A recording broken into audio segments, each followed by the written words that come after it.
Hello વિદ્યાર્થી મિત્રો, આજે આપણે ધોરણ 3 અંગ્રેજી યુનિટ 4 સ્વાધ્યાય પોથીના દરેક પ્રશ્નોનું આન્સર ગુજરાતી ભાષાંતર સાથે જોઈશું. આપણે આજે ત્રીજા ભાગની અંદર ક્વેશ્ચન નંબર 4, 5, 6, 7 અને 8 જોવાના છે. એમાં 4 નંબરમાં ખાલી જગ્યા પૂરો, 5 નંબરમાં અક્ષરો ગોઠવીને અર્થપૂર્ણ શબ્દો બનાવી લખો અને 6 નંબરમાં બોક્સમાં આપેલા શબ્દોમાંથી ગુજરાતી શબ્દોના અંગ્રેજી અર્થ લખો. 7 નંબરની અંદર આપેલી પરિસ્થિતિ માટે બોક્સમાંથી યોગ્ય અભિવાદન પસંદ કરી લખો અને 8 નંબરની અંદર ચિત્ર જોઈ બોક્સમાંથી યોગ્ય વાક્યો પસંદ કરી વાર્તા લખો. આજે આપણે ત્રીજા ભાગમાં આટલા ક્વેશ્ચન જોવાના છે. ચલો સ્ટાર્ટ કરીએ. 4 નંબરનો ક્વેશ્ચન છે, કૌંસમાં આપેલા શબ્દોમાંથી યોગ્ય શબ્દ વડે ખાલી જગ્યા પૂરો. એમાં પહેલું છે, ધ ડોન્કી હર્ડ અધર ડોન્કીઝ બ્રેઇંગ. એટલે એનો મતલબ એવો થાય કે ગધેડાએ બીજા ગધેડાઓનો ભૂંકવાનો અવાજ સાંભળ્યો. તો ખાલી જગ્યામાં શું આવશે? ડોન્કી. લાયન નહીં આવે.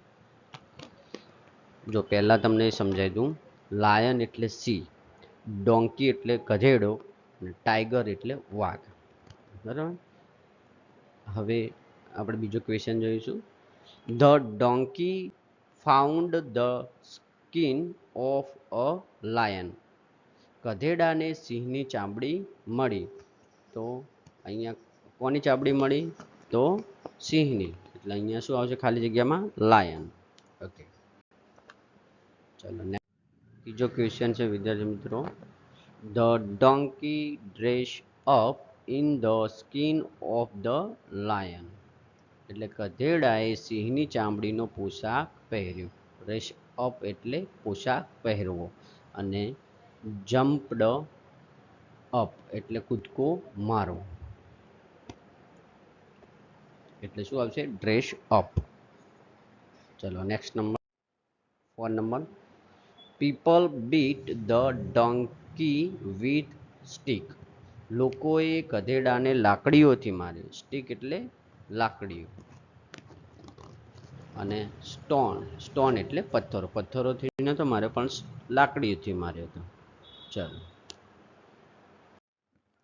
પાંચમો ક્વેશ્ચન, અક્ષરો ગોઠવીને અર્થપૂર્ણ શબ્દો બનાવીને લખો. પહેલો ક્વેશ્ચન, આમાં ડોન્કીનો સ્પેલિંગ આ ડાળવો આપેલો છે, એને સાચી રીતે લખવાનો છે. તો એમાં ડોન્કીનો સ્પેલિંગ DONKEY. ડોન્કી એટલે ગધેડો. બીજો ક્વેશ્ચન છે લાયનનો, LION. લાયન એટલે સિંહ. જો તમે સ્વાધ્યાય પોથીમાં લખતા હો તો વિદ્યાર્થી મિત્રો ખાલી તમારે અંગ્રેજી સ્પેલિંગ લખવાનો છે, ગુજરાતી લખવાનું નથી. ચલો ત્રીજો ક્વેશ્ચન છે પીપલનો, PEOPLE. પીપલ એટલે લોકો. Skin, SKIN. સ્કિન એટલે ચામડું કે ત્વચા. પાંચમો ક્વેશ્ચન છે વિલેજ, VILLAGE. વિલેજ એટલે ગામ. Stick, STICKS. સ્ટિક્સ એટલે લાકડી. છઠ્ઠો ક્વેશ્ચન છે, બોક્સમાં આપેલા શબ્દોમાંથી ગુજરાતી શબ્દોના અંગ્રેજી અર્થ લખો. માળો, માળોને શું કહેવાય? નેસ્ટ. નેસ્ટ એટલે માળો. ચોરસ, ચોરસ એટલે સ્ક્વેર. ખુરશી, ચેર. ચેરનો સ્પેલિંગ CHAIR. ઝાડ, ટ્રી, TREE. ટ્રી. પોપટ, પેરોટ, PARROT. પેરોટ. નારંગી, ઓરેન્જ, ORANGE. ઓરેન્જ. હોડી, બોટ, BOAT. બોટ. માછલી, ફિશ, FISH. ફિશ. નેક્સ્ટ, ઇન્દ્રધનુષ્ય, રેઇનબો, RAIN. રેઇનબો. કીટલી, ટીપોટ. એને શું કહીશું? Teapot, TEAPOT. ગલગોટો, મેરીગોલ્ડ, MARIGOLD. મેરીગોલ્ડ એટલે ગલગોટો. પક્ષી, બર્ડ. BIRD બર્ડ, બર્ડ એટલે પક્ષી. મારા પ્યારા વિદ્યાર્થી મિત્રો, વિડીયો પસંદ આવે તો લાઈક કરો, શેર કરો, સબસ્ક્રાઈબ કરો અને પોતાનું નામ લખી કોમેન્ટ મને જરૂર કરો. 7 નંબરનો ક્વેશ્ચન, આપેલી પરિસ્થિતિ માટે બોક્સમાંથી યોગ્ય અભિવાદન પસંદ કરી લખો. પહેલો ક્વેશ્ચન છે, મિત્ર તમને હાઉ આર યુ પૂછે ત્યારે તમે શું બોલશો? તો આપણે બોલીશું કે આઈ am fine, I am fine, હું મજામાં છું કે ઠીક છું. બીજો ક્વેશ્ચન છે, ઘરેથી નીકળતી વખતે તમે ઘરેથી નીકળો ત્યારે તમે શું બોલો? Bye bye. શું કહેશો? બાય બાય, આવજો. સુવા જતી વખતે આપણે સુવા જઈએ ત્યારે શું બોલવું જોઈએ? ગુડ નાઇટ, ગુડ નાઇટ એટલે શુભરાત્રિ. 4 નંબરનો ક્વેશ્ચન, તમારા મિત્રને મળો ત્યારે તમે શું બોલશો? હાઉ આર યુ, તમે કેમ છો? 5 નંબરનો ક્વેશ્ચન, કોઈ તમને મદદ કરે ત્યારે કોઈ આપણને મદદ કરે ત્યારે આપણે શું બોલવું જોઈએ? થેન્ક યુ એટલે કે આભાર. 6 નંબરનો ક્વેશ્ચન, તમે પહેલી વાર કોઈને મળો ત્યારે નાઇસ ટુ મીટ યુ, તમને મળીને આનંદ થયો એમ બોલવું જોઈએ. સવારે તમારા શિક્ષકને મળો ત્યારે ગુડ મોર્નિંગ સર એમ બોલવું. શું કહેવાનું? Good morning sir. અહીંયા આપણે ગુડ મોર્નિંગ જ લખવાનું છે. ગુડ મોર્નિંગ એટલે કે શુભ સવાર. 8 નંબરનો ક્વેશ્ચન, ચિત્ર જોઈ બોક્સમાંથી યોગ્ય વાક્યો પસંદ કરી વાર્તા લખો. The fox and the grapes. A fox was hungry, એક શિયાળ ભૂખ્યું હતું. એક શિયાળ હતું પણ એને ભૂખ લાગી હતી.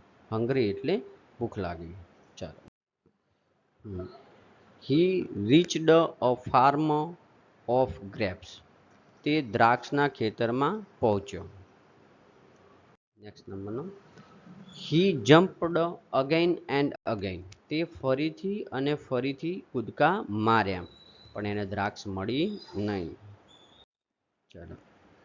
હી વેન્ટ અવે સેઇંગ ધેટ ધ ગ્રેપ્સ વેર સોર, આ દ્રાક્ષ ખાટી છે એમ કહીને તે ચાલી ગયું. મળી નહીં એટલે કે આ દ્રાક્ષ ખાટી છે એટલે એ ત્યાંથી જતું રહ્યું. એ બીજી વાર્તા આપેલી છે, the donkey in a lion's skin. A donkey found a lion's skin, એક ગધેડાને સિંહની ચામડી મળી. Other animals and people were afraid of him, અન્ય પ્રાણીઓ અને લોકો તેનાથી ડરતા હતા. હી હર્ડ સમ ડોંકીઝ બ્રેઇંગ, તેણે કેટલાક ગધેડાઓનો ભૂંકવાનો અવાજ સાંભળ્યો અને એ પણ ભૂંકવા માંડ્યું એટલે લોકોને ખ્યાલ આવ્યો. The villagers bit him with sticks, ગ્રામજનોએ તેને લાકડીઓ વડે માર માર્યો.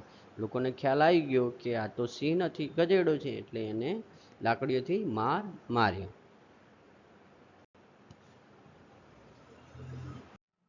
મારા પ્યારા વિદ્યાર્થી મિત્રો, વિડીયો પસંદ આવે તો લાઈક કરો, શેર કરો અને સબસ્ક્રાઈબ કરો.